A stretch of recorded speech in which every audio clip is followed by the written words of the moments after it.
warahmatullahi wabarakatuh. Selamat pagi anak-anak. Pagi, guru.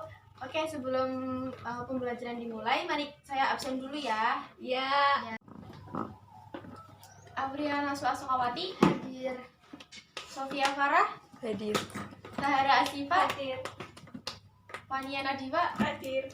Oke, semuanya berada semua ya. Iya, Bu. Sudah, Far?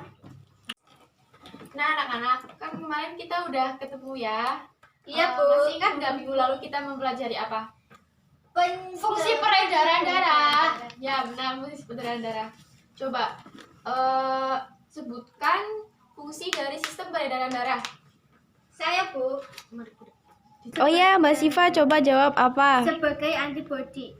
Nah, ya betul. Ada yang bisa jawab lagi tidak? Saya, Bu, Ya coba apa Mbak Naswa? mengangkut bahan-bahan yang diperlukan oleh tubuh seperti oksigen, nutrisi atau sari-sari makanan yang diperlukan oleh tubuh. Betul sekali.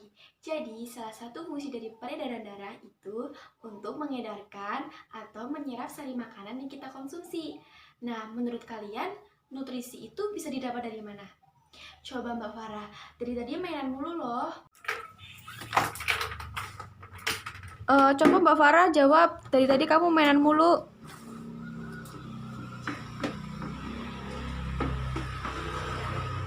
Dari makanan yang kita makan, Betul sekali kata Mbak Farah. Nah, menurut kalian, nutrisi yang kita makan diolah dulu atau langsung diedarkan? Coba ada yang bisa jawab? olah dulu ya, Bu. Ya betul, diolah dulu. Coba diolahnya melalui proses apa ya Mbak Diva? Dari sistem pencernaan kan, Bu? Ya betul. Oke, langsung saja kita mulai pembelajarannya ya. Kalian bisa buka buku halaman 102. Nah, di sana nanti kita itu fokus ke organ yang berkaitan dengan fungsi dan mekanisme pencernaan makanan pada manusia. Awal mulanya itu makanan yang kita konsumsi bentuknya masih sangat kompleks. Makanan tersebut makanan yang mengandung karbohidrat, mineral, vitamin, protein, dan lemak, dan masih banyak bentuk lagi lainnya. Nah, makanan tersebut itu perlu dicerna kembali menjadi bentuk yang lebih sederhana.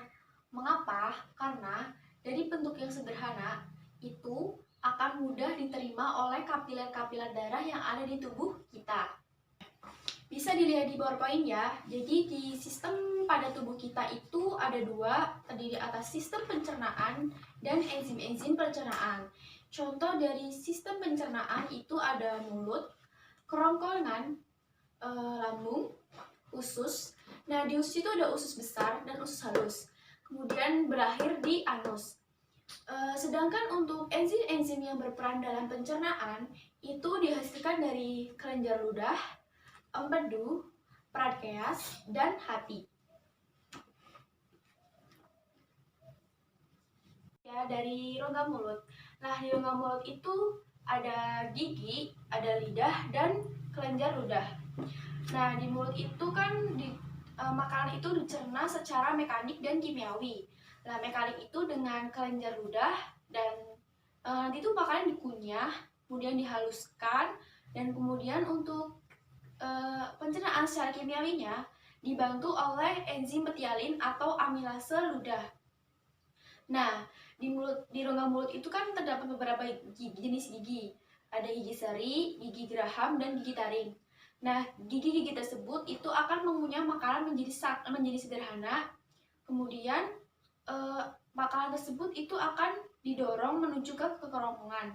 Nah, di kerongkongan itu terdapat gerakan peristaltik yang akan memudahkan makanan dimasukkan ke dalam lambung. Nah, setelah makanan masuk ke dalam lambung, makanan akan dicerna secara kimiawi dan mekanik juga. Nah, untuk pencernaan mekanik itu dibantu oleh dinding-dinding lambung, semacam gerakan remas-remas, dan makanannya itu agar mudah dicerna kembali atau menjadi lebih sangat halus. Kemudian untuk secara kimiawi itu dibantu oleh enzim, di mana enzimnya itu berupa enzim renin yang berfungsi mengendapkan kasien. Kemudian ada enzim pepsin yang memecah protein menjadi senyawa sederhana yaitu polipeptida. Kemudian ada enzim lipase yang berfungsi memecah lemak, kemudian ada asam HCl atau asam yang akan membunuh mikroorganisme yang bercampur dengan makanan. Serta asam tersebut juga berfungsi untuk mengaktifkan pepsinogen untuk mengaktifkan enzim pepsin. Setelah di lambung, makanan akan didorong ke usus halus. Di usus halus itu fungsinya untuk memecahkan molekul makanan menjadi senyawa sederhana oleh bantuan beberapa enzim. Kemudian ada juga penyerapan makanan. Enzim yang ada di usus halus tidak semuanya itu dihasilkan oleh usus halus. Ada juga enzim yang diperoleh dari pankreas. Contohnya saja itu adalah enzim amilase pankreas, enzim tripsin, dan lipase. Kemudian untuk enzim yang berasal dari usus halus itu adalah enzim laktase. Selanjutnya, makanan yang tidak bisa diserap oleh usus halus akan disalurkan ke usus besar. Di sana makanan akan dicerna menjadi lebih sederhana. Contohnya itu serat dari sayur, buah, dan serat-serat yang tidak bisa diuraikan. Nah, di dalam usus besar itu terdapat bakteri E. coli. Nah, bakteri E. coli ini berfungsi sebagai pembusuk makanan dengan cara mengsekresikan dengan vitamin B dan mineral-mineral yang ada di sana. Nah, makanan setelah dicerna di usus besar, maka akan disalurkan di rektum. Air dalam makanan tersebut itu akan diserap. Nah, dan makanan yang tidak berguna itu akan dikeluarkan melalui anus. Nah, jadi sistem pencernaan pada manusia itu seperti itu. Mungkin ada masih bingung atau bisa ditanyakan? Air dalam makanan tersebut itu akan diserap. Nah, dan makanan yang tidak berguna itu akan dikeluarkan melalui anus. Nah, jadi sistem pencernaan pada manusia itu seperti itu. Mungkin ada masih bingung atau bisa ditanyakan? Ya udah, kalau tidak ada, bagaimana kalau kita sekarang menyimpulkan hasil pembelajaran kali ini? Coba Mbak siapa ya? Mbak Siva, coba. Apa kesimpulan dari pembelajaran hari ini?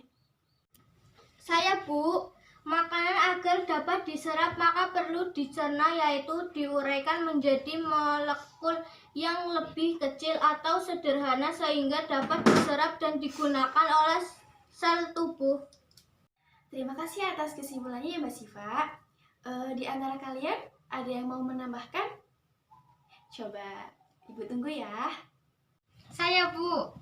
Yang pertama, makanan dicerna secara mekanik dan kimiawi di dalam rongga mulut, kemudian ditelan masuk ke kerongkongan atau esofagus. Nah, dari kerongkongan, makanan kan akan didorong ke dalam lambung. Lah itu bagaimana? Makanan tersebut akan didorong dengan gerak peristaltik, kemudian makanan di lambung akan dicerna secara mekanik dan kimiawi. Secara kimiawi dibantu dengan enzim pepsin, renin, dan HCl. Kemudian makanan akan masuk ke usus halus untuk diserap sari makanannya. Setelah sari-sari makanan diserap, air di dalam makanan diserap di usus besar dan sisa makanan akan dibusukkan oleh bakteri E. coli. Lalu, makanan yang sudah busuk akan dibuang melalui anus. Oke, jawabannya Mbak Nasa sudah sangat bagus. Saya juga terima kasih kepada Mbak Siva karena sudah menyimpulkan hasil pembelajaran kali ini. Berikutnya, sebelum saya tutup, saya akan memberikan tugas. Jadi ada tugas kelompok sama tugas individu. Untuk tugas kelompok, nanti kalian itu dibagi jadi 5 kelompok. Nanti kelompoknya itu membuat makalah. Nah, untuk makalahnya itu dipresentasikan di minggu depan. Jadi harus segera diselesaikan ya. Nanti kelompoknya itu dibagi jadi 5. Berhitung dari sebelah kanan ya. Dari Mbak Naswa. Nanti kelompok 1 itu membahas mengenai karbohidrat, kelompok 2 protein, kelompok 3 lemak, kelompok 4 vitamin, dan kelompok 5 itu mineral. Untuk tugas individunya, nanti kalian itu mengisi tabel. Jadi nanti saya akan bagi ini.